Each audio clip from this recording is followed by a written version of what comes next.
Okay, just from the engine bay side, we just need to keep in mind these connections.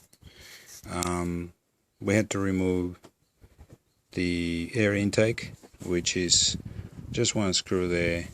Unclip this. This is the air filter unit.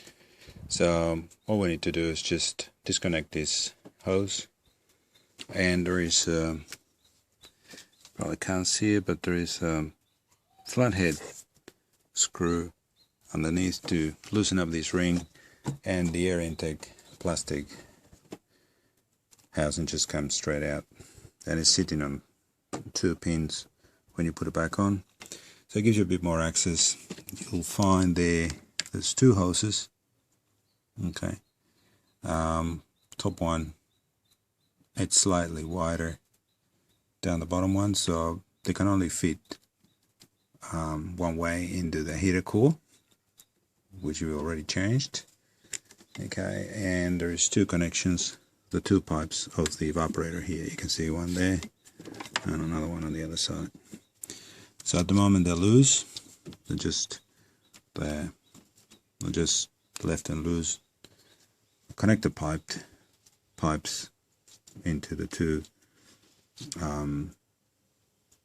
inlets of the evaporator, and then when we finish, the air conditioning technician will actually clip it, seal it, and regas it.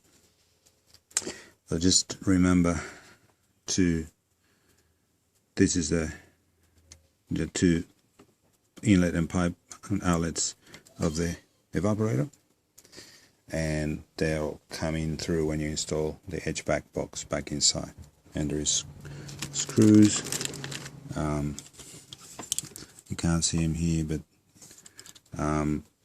if you look in the diagram, you'll see the 5 screws. There is 2 underneath the pipes, the evaporator and the heater core pipes, 2 roughly where my finger is, and there is 1 more on this side. Okay, so if you were in the United States, you will work on this side.